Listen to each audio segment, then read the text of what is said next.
여러분, 혹시 밥 먹다가 갑자기 체한 적 있으신가요?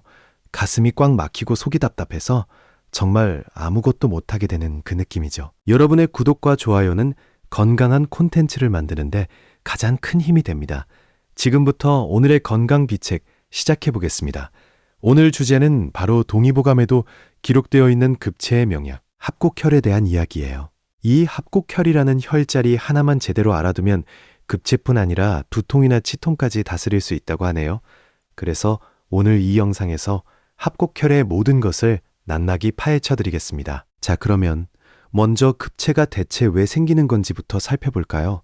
급체란 음식을 너무 빨리 먹거나 과식했을 때 위장이 갑자기 멈춰버리는 현상을 말해요. 한의학에서는 이걸 기체라고 부르는데 기의 흐름이 막혀서 생기는 증상이라고 합니다. 특히 스트레스를 많이 받은 상태에서 밥을 급하게 먹으면 급체가 잘 찾아온다고 하더라고요. 급체가 오면 어떤 증상이 나타나는지 아시죠? 명치 부근이 꽉 막힌 것처럼 답답하고 심하면 구토까지 올라오게 됩니다. 머리가 지끈지끈 아파오기도 하고 얼굴이 창백해지면서 식은땀이 나는 경우도 있어요. 손발이 차가워지면서 온몸에 힘이 쭉 빠지는 느낌 한 번쯤 경험해 보셨을 거예요. 이렇게 급체가 왔을 때 많은 분들이 손을 따거나 소화제를 찾으시죠. 그런데 사실 손 따기보다 훨씬 효과적인 방법이 있다는 사실 알고 계셨나요? 바로 오늘의 주인공 합곡혈을 지압하는 것입니다. 합곡혈은 엄지손가락과 검지손가락 사이에 위치한 혈자리로 찾기도 정말 쉬워요. 정확한 위치를 알려드리면 손등을 위로 향하게 펴주세요. 엄지와 검지를 붙였을 때 살이 볼록하게 솟아오르는 부분이 보이실 거예요. 바로 그 볼록한 부분의 가장 높은 지점이 합곡혈이 됩니다. 좀 더 정확하게 찾으려면 둘째 손허리뼈 중간 지점의 바깥쪽을 눌러보시면 돼요. 누르면 뻐근하면서도 시원한 느낌이 드는 곳, 바로 거기가 합곡혈이에요. 이 혈자리는 한의학에서 수양명대장경이라는 경락의 네 번째 혈자리로 분류됩니다. 수양명대장경이 뭐냐 하면 검지 끝에서 시작해서 팔뚝을 따라 얼굴까지 이어지는 기의 통로예요. 그래서 합곡혈 하나를 자극하면 손끝부터 얼굴까지 광범위한 영향을 미칠 수 있다고 합니다. 여기서 잠깐 동의보감 이야기를 좀 해볼까요? 조선 최고의 명의 허준이 편찬한 동의보감에는 경락에 대한 중요한 기록이 남아 있어요. 동의보감 작병편 제1권 용약편에 이런 말이 나옵니다. 통즉불통, 불통즉통, 기혈이 통하면 아프지 않고 통하지 않으면 아프다는 뜻이에요. 이 한 문장이 바로 한의학의 핵심 원리라고 할 수 있겠죠. 우리 몸속 경락이라는 길을 따라 기와 혈이 원활하게 흐르면 건강하다는 이야기입니다. 반대로 경락이 막히면 통증과 질병이 찾아온다는 것. 지금 생각해봐도 참 명쾌한 원리로 보입니다. 합곡혈은 바로 이 막힌 경락을 뚫어주는 핵심 열쇠 같은 존재라고 할 수 있어요. 동의보감에서는 합곡혈을 대장경의 원혈이라고 기록했습니다. 원혈이란 해당 경락의 원기가 모이는 가장 중요한 혈자리를 뜻하는 거예요. 쉽게 말해서 대장경이라는 큰 도로의 중앙교차로 같은 역할을 하는 셈이죠. 이 교차로를 자극하면 도로 전체의 교통이 원활해지듯 기혈순환이 좋아지게 됩니다. 그렇다면 합곡혈을 자극하면 구체적으로 어떤 효과가 나타날까요? 첫 번째로 가장 대표적인 효과가 바로 소화기능 개선이에요. 합곡혈은 대장경에 속해 있기 때문에 소화기관과 직접 연결되어 있다고 합니다. 그래서 급체로 막혀있던 기운이 합곡혈 자극을 통해 쑥 풀리는 효과를 기대할 수 있어요. 속이 더부룩하거나 가스가 차서 불편할 때도 합곡혈 지압이 도움이 된다고 하더라고요. 배에 가스가 빵빵하게 찬 느낌이 있으시다면 합곡혈을 한번 꽉 눌러보시면 어떨까요? 두 번째 효과는 두통 완화입니다. 아까 말씀드렸듯이 수양명대장경은 손에서 시작해 얼굴까지 이어지는 경락이에요. 그래서 합곡혈을 자극하면 목 부위 혈관의 긴장이 풀리면서 뇌혈류 순환이 좋아진다고 합니다. 편두통이나 긴장성 두통으로 고생하시는 분들이 합곡혈 지압으로 효과를 보셨다는 이야기가 많더라고요. 세 번째 효과로는 치통 완화가 있습니다. 합곡혈은 예로부터 면상구 합곡이라는 말이 있을 정도로 얼굴 질환에 효과적인 혈자리였어요. 얼굴과 입 주변의 문제는 합곡을 찾으라는 뜻이 담긴 말이죠. 치통이 심할 때 합곡혈을 세게 누르면 통증이 상당히 줄어드는 경험을 하실 수 있습니다. 네 번째로 합곡혈은 감기나 비염 같은 호흡기 질환에도 도움이 된다고 하네요. 코가 막히거나 콧물이 줄줄 흐를 때 합곡혈을 지압하면 증상이 한결 나아지는 걸 느끼실 거예요. 5번째 효과는 스트레스와 불안 해소입니다. 합곡혈을 부드럽게 지압하면 자율신경계가 안정되면서 마음이 편안해진다고 합니다. 실제로 시험을 앞두고 긴장될 때나 면접 전에 떨릴 때 합곡혈을 눌러보시면 좋겠죠. 마음을 가라앉히는데 이 작은 혈자리 하나가 큰 도움이 될 수 있다는 사실이 놀랍습니다. 6번째로 생리통에도 합곡혈이 효과적이라는 연구 결과가 있어요. 합곡혈 자극이 작건 주변의 혈액순환을 개선해서 통증을 줄여준다고 알려져 있습니다. 다만 임산부의 경우에는 합곡혈 자극을 피하셔야 한다는 점 꼭 기억해 주세요. 합곡혈이 작관 수축을 유발할 수 있어서 임신 중에는 절대 강하게 누르시면 안 됩니다. 자, 이쯤에서 합곡혈의 짝꿍을 한번 소개해 드릴게요. 바로 발등에 위치한 태충혈이라는 혈자리인데 들어보신 적 있으실까요? 태충혈은 발등에서 엄지발가락과 둘째 발가락 뼈가 만나는 지점에 위치해 있어요. 이 혈자리는 간경의 원혈로서 간에 열을 식히고 하체의 기혈순환을 담당합니다. 여기서 중요한 개념이 나오는데 바로 사관혈이라는 거예요. 사관혈이란 양손의 합곡혈 2곳과 양발의 태충혈 2곳, 이렇게 4곳을 합쳐서 부르는 이름입니다. 사관은 4개의 관문이라는 뜻으로 우리 몸에 기혈이 드나드는 가장 중요한 대문이라고 할 수 있어요. 동의보감에서도 이 4곳의 혈자리를 함께 자극하면 전신의 기혈순환이 확 좋아진다고 기록되어 있습니다. 그래서 급체가 왔을 때 합곡혈만 누르는 것도 좋지만 태충혈까지 함께 자극하면 효과가 배가 되더라고요. 한의원에서도 체했을 때 이 사관혈에 침을 놓는 경우가 상당히 많다고 합니다. 자, 그러면 이제 가장 중요한 부분으로 넘어가 볼게요. 합곡혈을 정확하게 지압하는 방법을 단계별로 자세히 알려드리겠습니다. 먼저 왼손을 손등이 보이도록 편하게 펴주세요. 반대쪽 손의 엄지를 이용해서 합곡혈 위치를 찾아줍니다. 엄지와 검지 사이 볼록한 부분에 가장 높은 곳을 반대쪽 엄지로 꾹 눌러주세요. 이때 나머지 4손가락은 손바닥 쪽을 감싸듯이 잡아주시면 안정적으로 지압할 수 있어요. 지압의 강도가 중요한데 약간 아프면서도 시원한 정도가 적당합니다. 너무 살살 누르면 효과가 떨어지고 너무 세게 누르면 오히려 조직을 상할 수 있으니 주의하셔야 해요. 한 번 누를 때 5초 정도 깊이 눌렀다가 천천히 떼어주세요.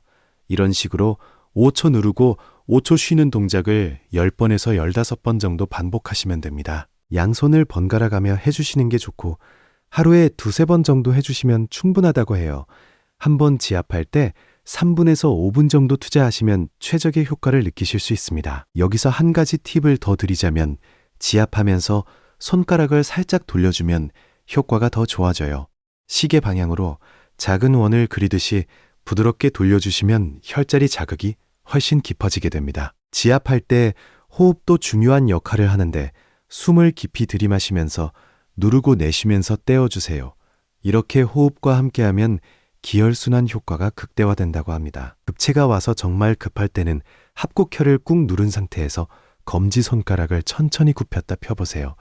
이 동작이 합곡혈 주변 근육까지 자극해서 막힌 기운을 더 빠르게 풀어준다고 하더라고요. 자, 그러면 합곡혈 말고 급체에 도움되는 다른 혈자리도 알아볼까요? 2번째로 추천드리는 혈자리는 내관혈이에요. 내관혈은 손목 안쪽에 위치한 혈자리로 손목 주름에서 손가락 3개 너비만큼 올라간 지점입니다.